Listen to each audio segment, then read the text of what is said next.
আমার বাপ, হায়াত কাজে লাগান, জিন্দগি কাজে লাগান, সময়টা কাজে লাগান। খুদার কসম বাপ, আমিও আপনিও একবারের জন্যই পৃথিবীতে আসছি। এই রাত একবারই আসছে, আর আসবে না। এই দিন একবারই আসছে, আর আসবে না। আজকের 5 ফেব্রুয়ারি 2024 পৃথিবীর ইতিহাসে আর কোনো দিন আসবে না। আসবে না। আগামী সোমবার হবে, কিন্তু সেটা 5 তারিখ না। আগামী সোমবার কি 5 ফেব্রুয়ারি 2024? সেটা হইতে পারে 12 ফেব্রুয়ারি। এই একবার তাফসীরের মধ্যে আমরা পড়ছি, ইমাম ইবনু রজব হাম্বলি রহমতুল্লাহ আলাই তার কিতাবের মধ্যে লিখছেন, প্রতিটা দিন, খেয়াল করে শুনেন, প্রত্যেকটা দিন দুনিয়াবাসীকে ডেকে বলে, হে দুনিয়াবাসী, আমি শুধু আজকের জন্যই, একবারের জন্যই পৃথিবীতে এসেছি, কিয়ামত পর্যন্ত আর আসবো না। হে দুনিয়াবাসী, আমারে নষ্ট কইরো না, বরবাদ কইরো না, আমারে কাজে লাগাও। এরপরে তাফসীরে আমরা পড়ছি, সন্ধ্যা যখন হয়, সন্ধ্যা মানে মাগরিবের ওয়াক্তে দিন শেষ হয়ে যায় না? কথা বলেন না? সূর্য যখন ডুবে যায় তখন রাত শুরু হয়, ঠিক কি না বলেন? এই সন্ধ্যার আগে আগে দুনিয়াকে আবারও এই দিনটা, এটা আবার চিৎকার করে পৃথিবীবাসীকে বলে যে, হে দুনিয়াবাসী, আমি তো শেষ হয়ে যাচ্ছি, একটু নেক আমল করে আমার একটু কাজে লাগাও না। ফজর গেল, জোহর গেল, আসর চলে গেল, একটা সেজদাও দিলা না। আমি বুঝি এমনিই তোমার জীবন থেকে বিফলে হারিয়ে যেত, আমি বুঝি এমনি এমনি হারিয়ে যেত। আহা কি করল, আহা কি করল। এভাবে প্রতিটা রাত পৃথিবীবাসীকে ডেকে বলে, হে দুনিয়াবাসী, আমি একবারের জন্যই এসেছি, আর আসবো না কোনদিন। তোমরা আমারে নষ্ট করো না, কাজে লাগাও। ফজর হওয়ার আগে, সুবহে সাদিকের আগে আগে রাত্রটা আবার ডেকে বলে, আহা দুনিয়াবাসী, আমি তো চলে যাচ্ছি, শেষ হয়ে যাচ্ছি, আমারে কি কাজে লাগাইবা না? সেজদা তাইলে দিবা না? আমার মনিবের জন্য একটা গোলামি করবা না? এভাবে রাত, সারাটা রাত ঘুমে ঘুমে, মোবাইল টিপতে টিপতে, নর্তকীর ছবি দেখতে দেখতে, নাচ গান উলঙ্গ দৃশ্য দেখতে দেখতে শেষ করে দিলাম, শেষ করে দিলাম। আল্লাহ আমাদেরকে বুঝ দান করেন। আমার বাপ, আমার ভাই, আজকে আমি আপনাদের সামনে কোরআনুল কারীমের 9টা আয়াত ধারাবাহিক পড়ছি। এই 9 আয়াতের প্রথম কথা, প্রথম বক্তব্য, আমাদের হায়াতের গুরুত্ব দেওয়া।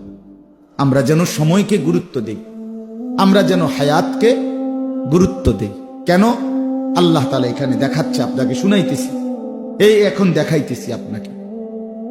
আল্লাহ তাআলা বলেন, প্রত্যেকটা নাফরমান, পাপী, অবাধ্য, জালেম, নাফরমান যুবক কিংবা বৃদ্ধ, মা কিংবা বোন, নারী কিংবা পুরুষ, যখন মৃত্যুর মুখোমুখি হবে, মালাকুল মউত আজরাইল আসবে, তে এখানে আছে প্রত্যেকটা মানুষ তার দুনিয়ার হায়াত, এই দুনিয়ার সময়টা আরেকবার কিছুটা সময় আল্লাহ তাআলার কাছে ভিক্ষা চাই, ভিক্ষা চাই। আল্লাহ, আমি বুঝি নাই মাওলা, আমি বুঝি নাই। মালাকুল মউত আজরাইল রে, একটু ফেরত দেন, আমারে আর কয়টা দিন দুনিয়ায় থাকতে দেন। এই মালাকুল মউতকে দেখে বল, যুবক ভাই, ফিকির করে দেখো বাপ, কি করছো সারাদিন? এটা কি কোনো জিন্দিগি হইল? শুধুই চুলের ফ্যাশন, শুধুই প্যান্ট বদলানো, শার্ট বদলানো, শুধুই দিন নাই রাত নাই, 2 আঙ্গুলে মোবাইল টিপা, নারীর ছবি, অশ্লীল দৃশ্য, জিনা, ব্যভিচার, আর শুধু ছবি তোলা। কুকুর, বিড়াল, শূকর, গরু, ছাগল, হাঁস, মুরগি, জীব জন্তু, মানুষ, বেড়া বেডি, ছোট বড়, নারী পুরুষ, জোয়ান বুড়া, হুজুর, পাবলিক, কিছু অপদার্থের জিন্দিগি। বেঈমান এভাবে ওয়াশ করে দিছে মাথা, যে তোর কামে হইল শুধু জিডা পাইবি, ছবি উড়াই। তোরে খোদা বানাইছে শুধু ছবি উড়াইতে, খালাস। পৃথিবীতে আসার উদ্দেশ্য ছবি তোলা, ছবি তুলবা। চেষ্টা করবা যেন 18,000 মাখলুকাতের লগে তোমার একটা একটা ছবি থাকে। আস্তাগফিরুল্লাহ। বলেন, এটা কি কোনো জীবন হইল? বলো না ভাইয়া, তোমরা বলো, একটাবার ইনসাফের সাথে ভাবো, ইনসাফের সাথে ভাবো। তুমি তোমার হায়াত নিয়ে ভাবো, তুমি তোমার জিন্দিগি নিয়ে ভাবো। খুদার কসম বাপ, এই হায়াত মনে পড়ে। ওই যে ওই হেরা বেটকা, এই ছেলে, ঘটনা কি? আরে তোমারে বলছি, তুমি পিছনে চাও কেন? ওরে ধাক্কাও কেন, হাসো কেন? সাফ কথা বাপ, আমি একজনকেও ছাড়তে রাজি না। আমার জিন্দিগির সিদ্ধান্ত এটা। কোন গাফেল, কোন ফালতু মানুষ আমি বলতে রাজি না। প্রয়োজনে একজনকে বলবো, ফালতুকে বলবো। আমি টর্চ লাইটের মতো সারাক্ষণ চোখ ঘুরাই, আমার এটা তবিয়ত। এক সিদ্ধান্ত নিয়ে জিন্দিগির এই বয়ান করি। আমার নওজোয়ান বদলাইতে হবে। আমার সম্পদেরা, এই ছেলেগুলো যদি নষ্ট হয়ে যায়, একটা গাছের মূল অংশই যদি নষ্ট হয়ে যায়, এই গাছ টিকবে কিভাবে? একটা জাতির যুব সমাজ যদি নষ্ট হয়ে যায়, খোদার কসম ওই জাতি টিকে না, ওই জাতি টিকে না। পৃথিবীর উত্থান পতন, আলো অন্ধকারের সবকিছু যুবকের দান। যুবক চাইলে গড়তেও পারে, যুবক চাইলে ভেঙেও ফেলতে পারে, নষ্ট করেও ফেলতে। কালকে রাত্রে আমি ব্রাহ্মণবাড়িয়া এক জায়গায় বয়ান করছি।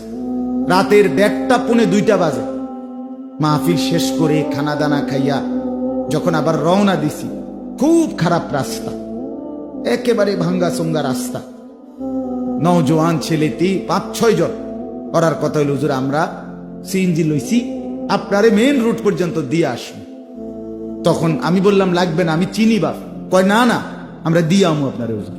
তা আমার কাছে তখন আমার সাথে যিনি ছিল, আমি তারে বললাম দেখেন, এটা নওজোয়ানের দ্বারাই সম্ভব। রাত 2টা বাজে, কিসের শীত আর কিসের ঠান্ডা? সে মনে করে আমার এই শরীর স্বাস্থ্য, আমার এই জওয়ানি তার দ্বারাই সম্ভব। কিন্তু মুরব্বী চাচা কি পারলো এটা? তাহলে যুবক চাইলে গড়তেও পারে, যুবক চাইলে নষ্ট হইতে পারে। আফসুসের ব্যাপার বাপ, আজকে দুশ্মন আমাদেরকে দিয়ে এটাই করছে। মুসলমানের ছেলেগুলোকে এই চুল সাজানো লইয়া লাগাই দিছে।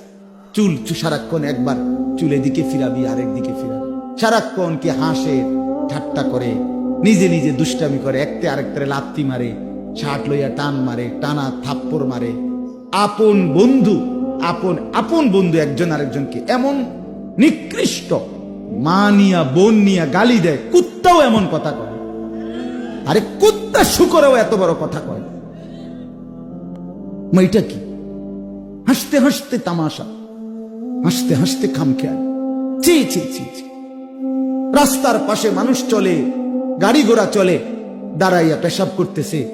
একবার সারাদিনে একটা বারও পেশাব করে পানি নেয় না, ঢিলা কুলুক টয়লেট পেপার ব্যবহার করে না।